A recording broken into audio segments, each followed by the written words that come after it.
Magandang araw po sa inyong lahat mga kababayan. Nitong nagdaang mga araw ay nag-release po ako ng video tungkol sa napipintong dayaan sa ating halalan ngayong 2025 national and local elections ngayong May 12. Ito'y mahaba-haba, 1 hour and 47 minutes dahil extensive po ito. Nandun po ang lahat ng ebidensyang nakalap ko sa pandaraya ng COMELEC at Smartmatic mula noong 2010, 2013, 2016, 2019 and 2022 general elections. May mga nagtatanong po kung bakit ngayon ko lang po ito ni-release. Ito po ang sagot ko po sa inyo. Actually, pagkatapos ng halalan, 2010, 2013, 2016, 2019, and 2022, nilalabas ko po itong mga ebidensya na to.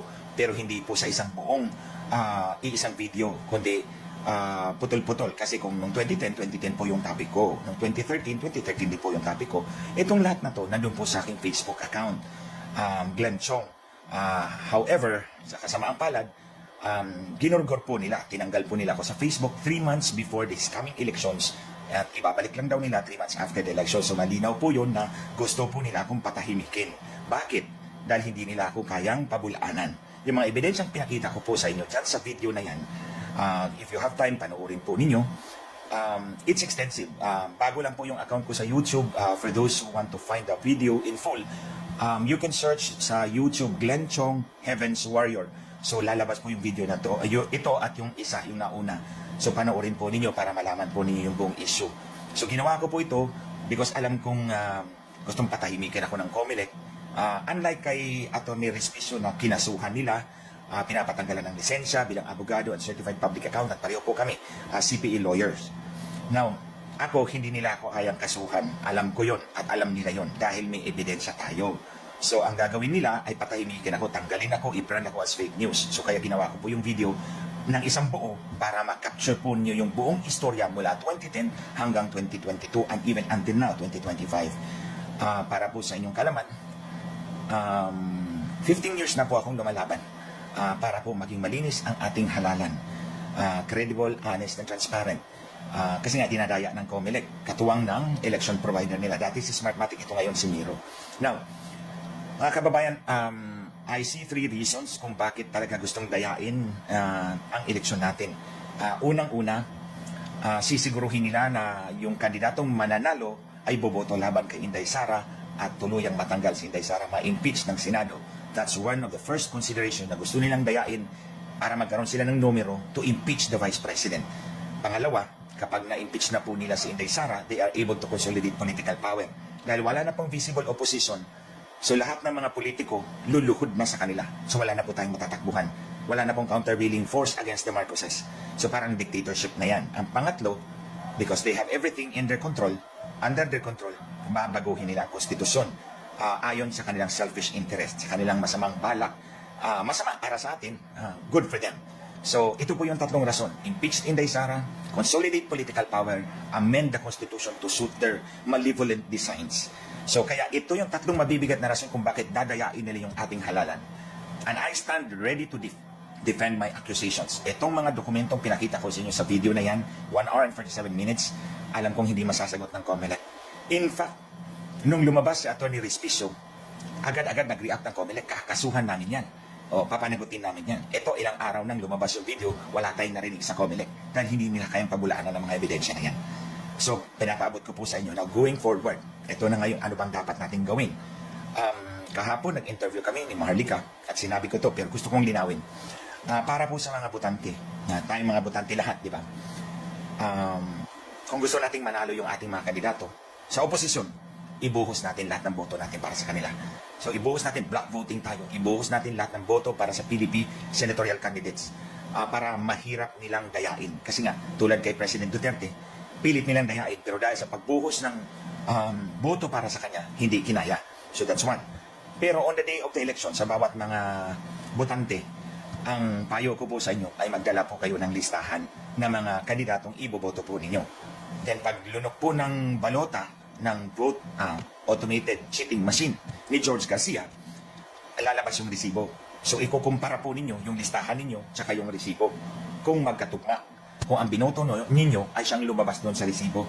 Kapag hindi po, kumuha po kayo ng picture, Sabihin niyo po sa teacher na nagbabantay dyan sa makina, evidentiary matter to, hindi nagtugma yung aking binoto dito sa resibo. So kunan niyo ng picture at mag-file kayo ng complaint sa electoral board.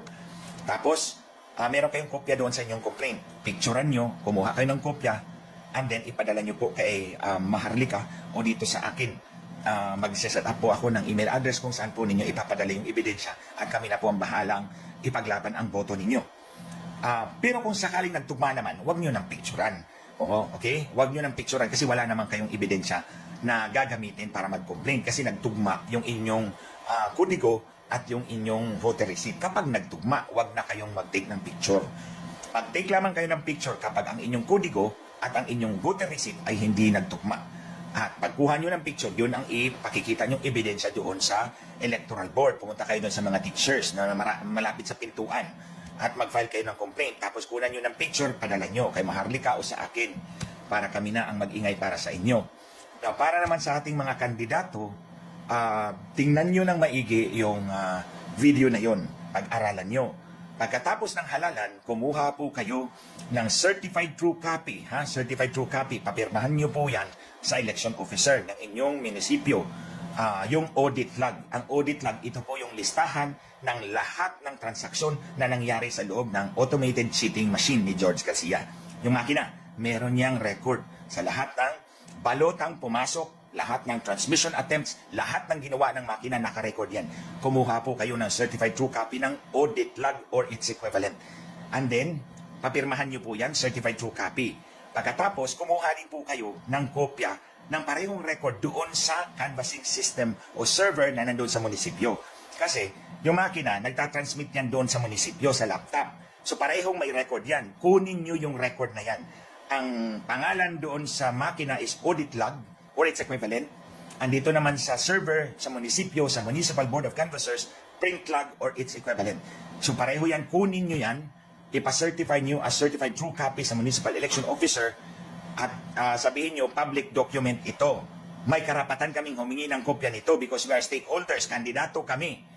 So pagkatapos, ipadala nyo rin either kay Maharlika or sa akin sa email niya o sa akin. I will post an email address kung saan nyo ipapadala para ma-analyze po natin at mahuli po natin ang kanilang dayaan. Hindi na po pwede na patuloy ng dayain ang ating eleksyon. Tutuldukan natin yan ngayon kasi kung hindi natin mapigilan ang dayaan nila, tuluyan nilang ma-impeach Inday Sara, tuluyan nilang makonsolidate ang political power sa buong bansa at tuluyan nilang aamindahin ang konstitusyon to serve their own selfish interest. So ito ang mahalaga, ulitin ko, sa mga botante, magdala ng kodigo, at kung sakasakaling hindi magtugma doon sa resibo, picturean, mag-file ng complaint, padala yung kopya ng complaint sa amin with the picture na hindi nagtugma. Para sa mga kandidato, kumuha po kayo ng certified true copy ng audit log ng voting machine at print log ng Municipal Board of Canvasser server para itugma po natin yan at doon po natin makikita yung mga milagros sa transmission. But I encourage you to look at the video, to view the video in full para maintindihan po ninyo ang buong istorya ng pandaraya sa ating eleksyon mula pa noon hanggang ngayon. Tuldukan na po natin ito mga kababayan because this is an existential threat for you and for me. Tayong lahat ang kawawa. So, sa mga susunod, gagawa ulit ako ng video, ipapalabas ko ulit dito. Dito nga pala, sa YouTube, ang isearch nyo ay Glenn Chong, Heaven's Warrior at makikita nyo yung video na yun plus this video. Ito yung pangalawa kong ginawa. Ipakalat po natin para mas marami po sa ating mga kababayan ang makakapanood at maliwanagan so that we will all be united in fighting election fraud. Tuldukan natin to para maging malaya po ang ating mga kababayan. Tayong lahat. Again, the power to change our destiny lies in our own hands. If we choose wisely, we will reap the benefits of a good choice. Lahat tayo mabibiyayaan. Pero, kung dadayain yung eleksyon natin, lahat tayo talo. So, dito lang po muna mga kababayan. Maraming salamat po sa inyong patuloy na pagsubaybay dito sa election issue na to. Patuloy po kaming lalaban para sa ating lahat. Maraming salamat po and God bless us all.